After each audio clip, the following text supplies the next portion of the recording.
Okay. So very good evening, my dear friends. Greatest, one of the greatest Indian educationist and philosopher, naturalist. That is our Gurudevudu. So Gurudeva, that is nothing but the national anthem written by the Rabindranath Tagore. మనకు తెలుసు మన జాతీయ గీతాన్ని రచించినటువంటి మన ఆసియాలో ఉన్న మొట్టమొదటిసారిగా సాహిత్యంలో నోబెల్ బహుమతి పొందినటువంటి మొట్టమొదటి వ్యక్తి ఎవరైనా ఉన్నారంటే మనకు తెలుసు. ఎవరాలు? Rabindranath Tagore. So today we are going to discuss about the contribution to our Indian education by Rabindranath Tagore. His life started at 1861 and he has passed away in 1941. So అంటే ఎన్ని సంవత్సరాలు బతికినట్టు? 80 years బతికాడు, అంతే కదా. 80 సంవత్సరాలు బతికాడు. 1861 నుంచి 1941 వరకు అతను జీవించాడు అనమాట. అంటే 80 సంవత్సరాల వయసులో రవీంద్రనాథ్ ఠాగూర్ చనిపోయాడు. ఎక్కడైతే తల ఎత్తుకు తిరుగుతారో, ఎక్కడైతే భయం లేకుండా, wear the mind is without fear, the head is held high అని చెప్పినటువంటి వ్యక్తి, గొప్పనైనటువంటి మన ప్రాకృతికవాది ఎవరంటే రవీంద్రనాథ్ ఠాగూర్ అని మనం చెప్పుకుంటాం. ఈ రవీంద్రనాథ్ ఠాగూర్ గురించి మనం చెప్పుకునేటువంటి క్రమంలో మొదట మనం ఆయన హిస్టరీ గురించి మనం చెప్పుకోవాలి. దేని గురించి చెప్పుకోవాలి? History. Then what about the history of life history of the Rabindranath Tagore? He was born on 6th May 1861 in Bengal in a prosperous family. So he was born in the prosperous family. అంటే ఒక ఉన్నతమైనటువంటి కుటుంబంలో అతడు జన్మించాడు అన్నమాట. ఉన్నతమైనటువంటి ఒక కుటుంబంలో జన్మించాడు. His father మహర్షి దేవేంద్రనాథ్ ఠాగూర్. వీళ్ళ యొక్క తండ్రి పేరు Devendranath Tagore. A well known Hindu reformer, ఒక మంచి భావజాలం కలిగినటువంటి హైందవ సంస్కృతి కలిగినటువంటి ఒక సంస్కర్త, హిందూ సంఘ సంస్కర్త అని కూడా తెలుసు. And mystic and his mother was Shrimati Saradadevi. So Rabindranath Tagore వాళ్ళ అమ్మ పేరు శారదాదేవి, నాన్న పేరు Devendranath Tagore. Come on use the chat box. Father name, mother name chat box లో రాయండి, చూద్దాం ఫాస్ట్గా. Mother name Saradadevi, father name Devendranath Tagore. Use chat box, come fast.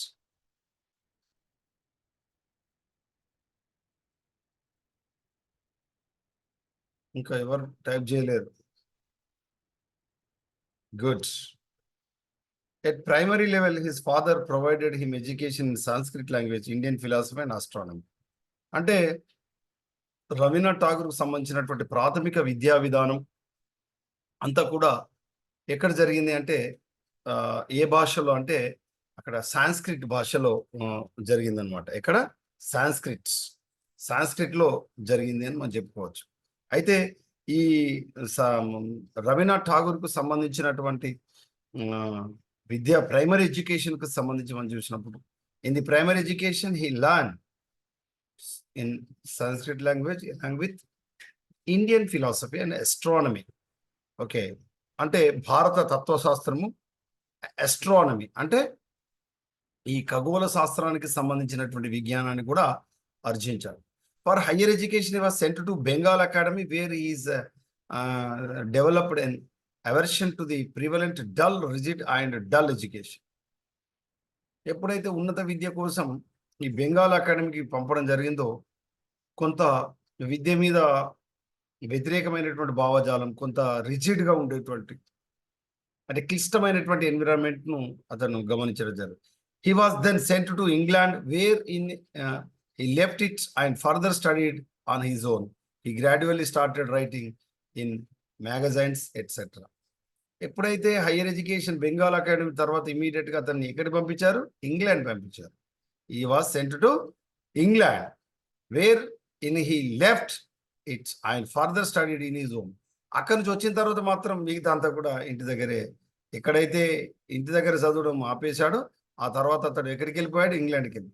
ఈ gradually started writing in magazines at. మెల్లిమెల్లిగా అతను ఈ పుస్తకాలు రాయడం మొదలుపెట్టాడు, చిన్న చిన్న magazines. He turned into a poet, dramatist, philosopher, painter. He was then awarded the title of Gurudev. ఇతడు ఒక మంచి కవిగా మారాడు, రచయితగా మారాడు, తత్వవేత్తగా మారాడు, పెయింటర్. పెయింటర్ పెయింటర్ అంటే ఏంటిది? అతడు చిత్రాలు గీసేటువంటి వ్యక్తిగా కూడా మారాడు. He was then awarded title of Gurudev. అతన్ని ఏమని పిలిచారు? గురుదేవుడు అని పిలిచారు. ఈ రవీంద్రనాథ్ ఠాగూర్ గురుదేవుడు అని ఎవరు పిలిచారు? ఎవరైనా చెప్పండి చూద్దాం.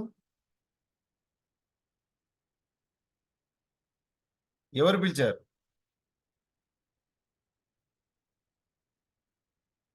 ఎవరు పిలిచారు? గాంధీజీ రవీంద్రనాథ్ ఠాగూర్ ఏమని పిలిచాడు? గురుదేవుడు అని పిలిచాడు. గురుదేవుడు దానికి అంటే రవీంద్రనాథ్ ఠాగూర్ దానికి గాంధీని ఏమంటాడో తెలుసా? నువ్వు మహాత్మువయ్యా అంటాడు. అంటే గాంధీకి, మోహన్ దాస్ కరంచంద్ గాంధీకి మహాత్మా అని పిలిచింది ఎవరు? మహాత్మా అని పిలిచింది ఎవరు? రవీంద్రనాథ్ ఠాగూర్. ఓకేనా? రవీంద్రనాథ్ ఠాగూర్. ఈ విషయం మర్చిపోదు. Then he got the Nobel Prize in 1913 for Gitanjali. అతను రచించినటువంటి గీతాంజలికి, దేనికి? గీతాంజలికి నోబెల్ బహుమతి వచ్చింది. In which year he got Nobel prize? ఏ సంవత్సరంలో వచ్చింది చెప్పండి? 1913. 1930? 13 సార్. 13. Very good. 1913. 1913లో ఇతనికి నోబెల్ బహుమతి వచ్చింది. ఆసియా ఖండంలోనే మనకు ఈ కవిత్వంలో అంటే పోయెట్కి సంబంధించి మన మొట్టమొదటి నోబెల్ బహుమతి రావడం జరిగింది. ఈ విషయాన్ని మనం గుర్తుపెట్టుకోవాలి. అంటే సాహిత్యంలో నోబెల్ బహుమతి వచ్చింది. He got the Nobel prize in literature. మనకు Nobel prizes has given in to 6 different divisions. అంటే ఎన్ని విభాగాల్లో ఇస్తారంటే మనకు ప్రత్యేకించి ఈ ఏమని పిలుస్తాం? ఈ సాహిత్యము, శాంతి, అర్థశాస్త్రము, రసాయన శాస్త్రం, భౌతిక శాస్త్రం, జీవశాస్త్రం, ఈ 6 అంశాలలో నోబెల్ బహుమతులు ఇస్తారు. ఓకేనా?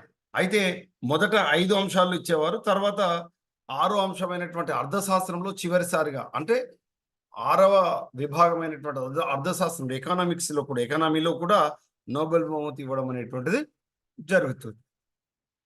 The India got award him with knighthood bestowed in 1915, which he eventually gave away after the Jallianwala Bagh incident. ఇతనికి భారత ప్రభుత్వం అంటే 1913లో 15లో భారత ప్రభుత్వం అంటే ఏంటిది? British India. The India was ruled by Britishers at the time of he got the Nobel Prize. At the same time a knighthood. ఆ British ప్రభుత్వము రవీంద్రనాథ్ ఠాగూర్కి ఏమి ఇచ్చింది? నైట్హుడ్ అనేటువంటిది ఒక అవార్డు ఇచ్చింది. ఈ నైట్హుడ్ను రవీంద్రనాథ్ ఠాగూర్ తిరస్కరిస్తాడు. I don't want to accept this knighthood award. Why? Because Jallianwala Bagh. అంటే మీకు తెలుసు ఈ జలియన్ వాలా బాగ్ మనకు ఎక్కడ ఉంది? ఇది ఈ పంజాబ్లో ప్రత్యేకించి ఈ జలియన్ వాలా బాగ్ అనేటువంటి ఒక తోట ఉంటుంది అన్నమాట. ఈ డయ్యర్ అనేటువంటి వాడు కనీసం వాళ్ళు మీటింగ్ పెట్టుకుంటారు అన్నమాట. మీటింగ్ పెట్టుకుంటే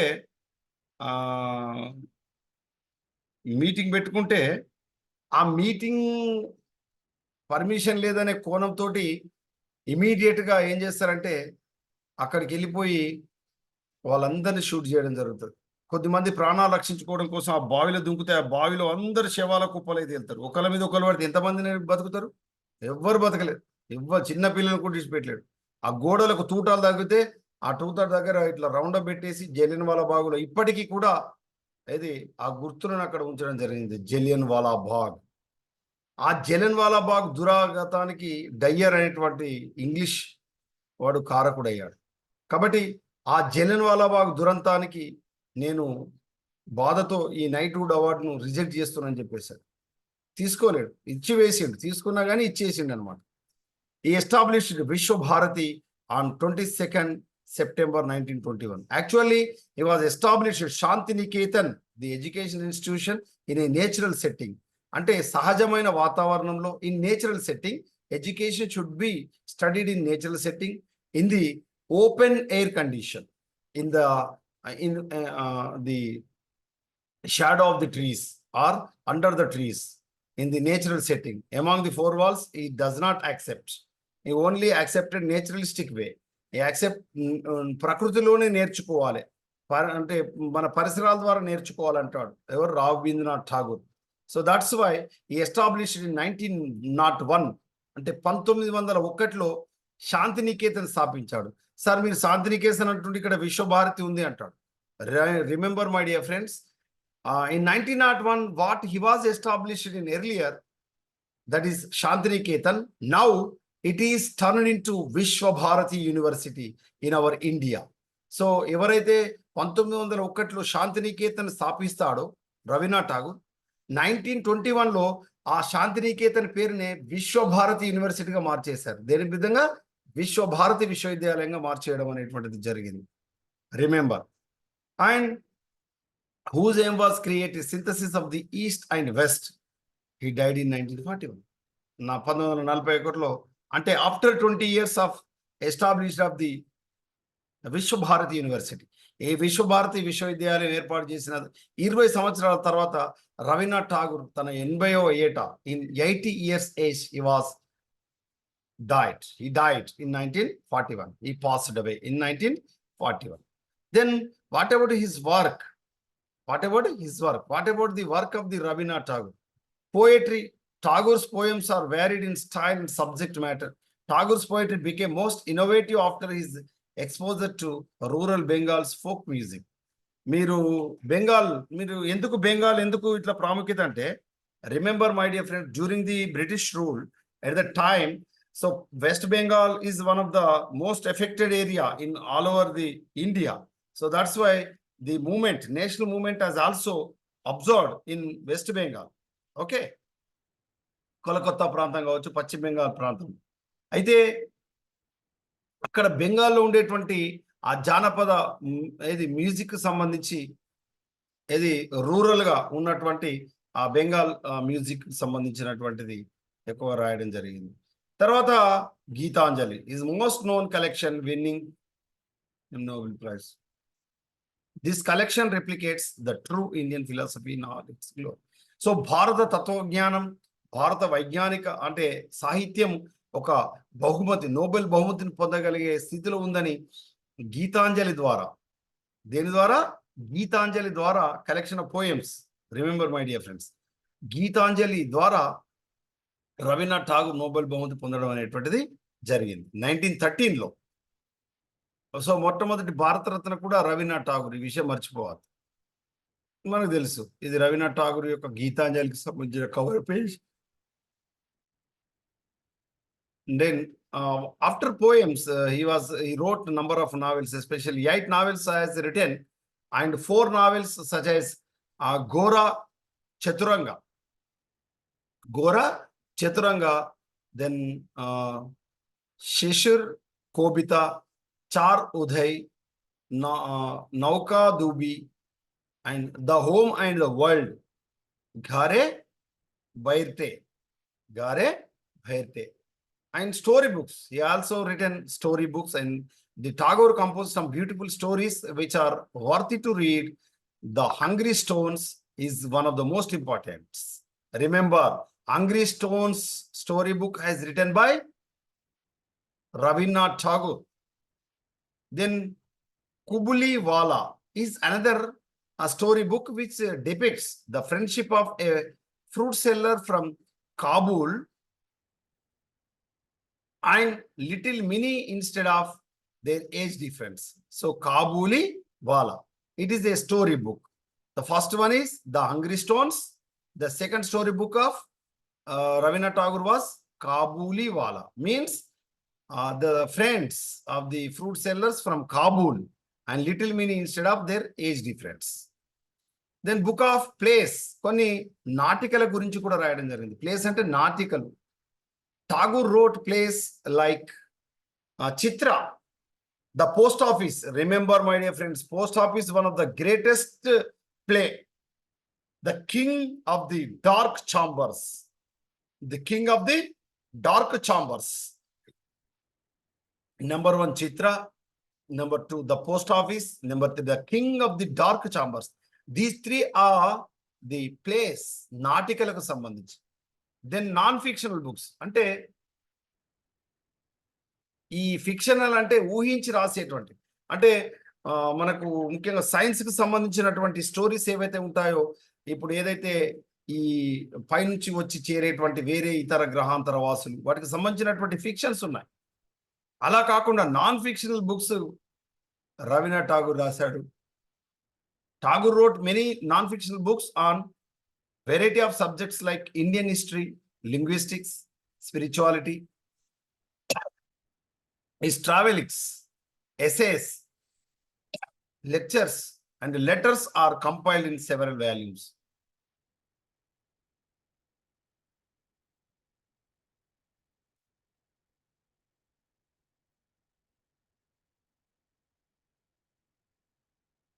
He wrote another non-fictional book, that is Sadhana. The Sadhana, which includes ideal way of spiritual upliftment. ఆధ్యాత్మిక పరంగా ఏ విధంగా అభివృద్ధి చెందాలో తెలియజేసేటువంటి ఒక ఉన్నతమైనటువంటి నాన్ ఫిక్షనల్ బుక్ ఏదైనా ఉందంటే Sadhana. Has written by Rabindranath Tagore. And his philosophy. What about the Rabindranath Tagore philosophy? As a vedantist, from the beginning, from the birth, Rabindranath Tagore treated as a Vedantist. That means he had a firm belief in the philosophy of Veda. వేద శాస్త్రాన్ని నమ్మినటువంటి వ్యక్తి ఎవరు? మనకు Rabindranath Tagore. He believed in I am Brahma, నేనే బ్రహ్మ అనేటువంటి ఆ సిద్ధాంతాన్ని నమ్మినటువంటి వ్యక్తి Rabindranath Tagore. There is a spiritual bond between man and man. ప్రతి వ్యక్తికి మధ్యలో ఆధ్యాత్మికమైనటువంటి అనుబంధం ఉంటుందని చెప్తాడు Rabindranath Tagore. So there is a spiritual bond between man and man.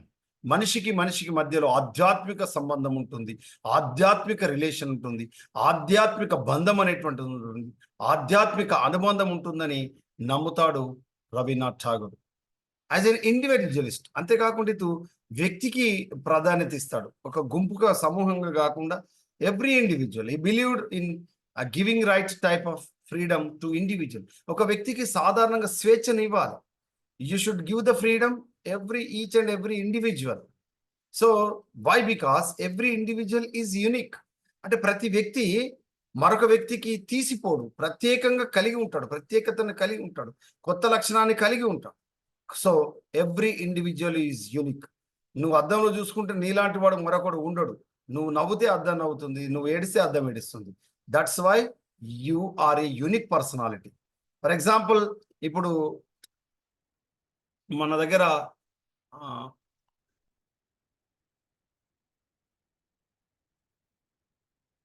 Jadhav Tarun గాడు ఉన్నాడు అనుకున్నాం. తరుణ్ లాంటి వాడు అద్దం ముందు నిలబడితే తరుణే ఉంటాడు, కానీ అక్కడ ప్రమోద్ గాడు వచ్చి చేరడు. Why? Because every individual is unique. తన లాంటి పర్సనాలిటీ తను మాత్రం ఉంటుంది. నేను ప్రపంచంలో ఓడగొట్టేవాడు ఎవడు అంటే నువ్వు మాత్రమే. అర్థమవుతుందా? Remember. And also as an idealist, he believed that the man should live for the ultimate truth which liberates us from cycle of birth and death. అంటే ఇతడు ఈ భావవాదం, అంటే ఐడియలిస్ట్ అంటే ఆదర్శవాదంగా మనం చెప్పుకుంటాం. ఈ ఐడియలిస్ట్కి సంబంధించినటువంటి భావజాలం ఏంటంటే had faith in absolute values. ఏదైతే స్థిరమైనటువంటి నిజమైనటువంటి విలువలు ఏవైతే ఉన్నాయో ఆ విలువల పైన, అంటే విశ్వమానవ విలువల పైన ఇతనికి నమ్మకం ఉందని చెప్తాడు. as an idealist, he believed that the man should live for the ultimate truth, which liberates us from cycle of birth and death. నీవు అల్టిమేట్ ట్రూత్ ను నమ్మాలి తప్ప ఈ మధ్య మధ్యలో వచ్చిపోయే వాటిని నమ్మకూడదు. అలా నమ్మడం వల్ల నీ భవిష్యత్తులో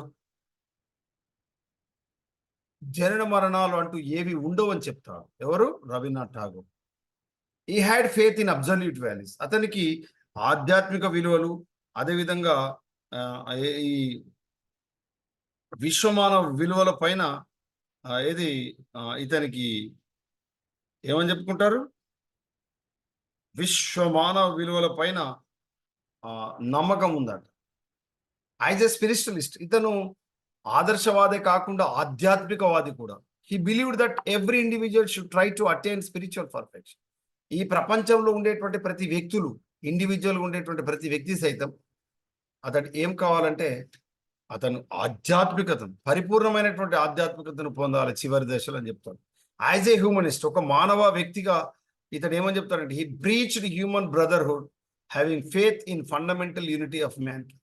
ఎప్పుడైనా సరే మనకు సోదరతత్వం, విశ్వమానవ సోదరతత్వాన్ని కలిగి ఉండాలి. అంతేకాకుండా మానవ హృదయం అంటే మనకు ఈ కైండ్ హార్టెడ్ అంటాం. అంటే దాని అర్థం ఏంటిది? దయార్థ హృదయం కలిగినటువంటి వ్యక్తి ఉండాలి, దయగల గుణము కలిగినటువంటి వ్యక్తిగా ఉండాలంటాడు Rabindranath Tagore. He remarked that even God depends upon man for perfecting his universe. అసలు ఈ భూమి మీద కాదు ఈ విశ్వంలో కూడా అతను ఏదైనా చేయాలనుకుంటే అతను ఎవరి మీద ఆధారపడుతుందంటే దేవుడు వ్యక్తి మీద ఆధారపడతాడు. కాబట్టి ప్రతి వ్యక్తి దేవునితో సమానం చెప్తాడు రవీంద్రనాథ్ ఠాగూర్. అంతేకాకుండా రవీంద్రనాథ్ ఠాగూర్ ఏమంటాడంటే యాజ్ ఏ నేచరలిస్ట్, అతడు ఒక ప్రకృతి వ్యాధి అని కూడా మనం చెప్పుకుంటాం. He consider nature as a great teacher. అసలు ఈ భూమి మీద ఏదైనా ఉందంటే ప్రకృతి మనకు గ్రేట్ టీచర్. అర్థమవుతుందా? ఎప్పుడు ఎక్కడ ఎవరిని కలవాలో ప్రకృతి నిర్ణయిస్తుంది. ఎప్పుడు ఎక్కడ ఉరుములు మెరుపులు రావాలో ప్రకృతి నిర్ణయిస్తుంది. ఎప్పుడు ఎక్కడ వర్షం రావాలో ప్రకృతి నిర్ణయిస్తుంది. అసలు ఈ భూమి మీద పంటలు పెరగాల, నాశనం కావాలా, ప్రకృతి నిర్ణయిస్తుంది. ఈ భూమి మీద వస్తువుల ధరలు పెరగాల నిర్ణయించేది ప్రకృతే. అందుకే నేచురలిస్ట్ గా ఉంటానంటాడు రవీంద్రనాథ్ ఠాగూర్. ఈ considered A nature as a great teacher. ఈ భూమి మీద నేను కాదు, సర్వేపల్లి రాధాకృష్ణన్ కాదు, ఈ దేశం మీద సహజ వనరులు లేదా ప్రకృతే వీళ్ళందరికీ కూడా ఒక గొప్పనైనటువంటి టీచర్ అని రవీంద్రనాథ్ ఠాగూర్ చెప్తారు. God revealed himself through various forms, colours and rhythm of nature. అంటే దేవుడు అనేకమైనటువంటి ఆకారాలను, అనేకమైనటువంటి రంగులను, అనేక రకాలైనటువంటి ఈ ప్రకృతిలో వచ్చేటువంటి సౌండ్స్, రిథమ్స్ ను కూడా గుర్తించగలుగుతాడు, వాటికి ఆపాదించగలుగుతాడు. ఠాగూర్స్ ఇంటర్నేషనలిజం, ఠాగూర్ యొక్క అంతర్జాతీయవాదం ఏ విధంగా ఉందని మనం చూసినప్పుడు he was N ardent perfects of world unity. అంటే విశ్వం మొత్తం కూడా కలిసిపోవడానికి, ఈ ప్రపంచంలో ఉండేటువంటి వ్యక్తులందరూ కూడా కలవాలనే తపన కలిగినటువంటి వ్యక్తి ఠాగూర్ సంబంధించినటువంటి ఇంటర్నేషనలిజానికి మనం ఎగ్జాంపుల్గా చెప్పుకోవచ్చు. He believed in world brotherhood, విశ్వ మానవ సోదరతత్వం అంటాం, దాన్ని కలిగి ఉండాలంటాడు Rabindranath Tagore. And what are the basic principles of Tagore's philosophy of education? దీనికి సంబంధించి మనం రేపటి తరగతిలో నేర్చుకుందాం. I will stop here, my dear friends, because of one of the most important call has come. Okay, నేను ఆపివేస్తున్నా, రేపు కలుద్దాం మిత్రమా. ఓకే సార్, PDF సెండ్ చేయండి సార్. yes ఇన్ని రోజులు చెప్పిన online classes Savitribai Phule. yes, Savitribai Phule and Jyotiba Phule also I will send the PDFs and the material also, my dear friends, and even the Rabindranath Tagore material also will send to you. Okay.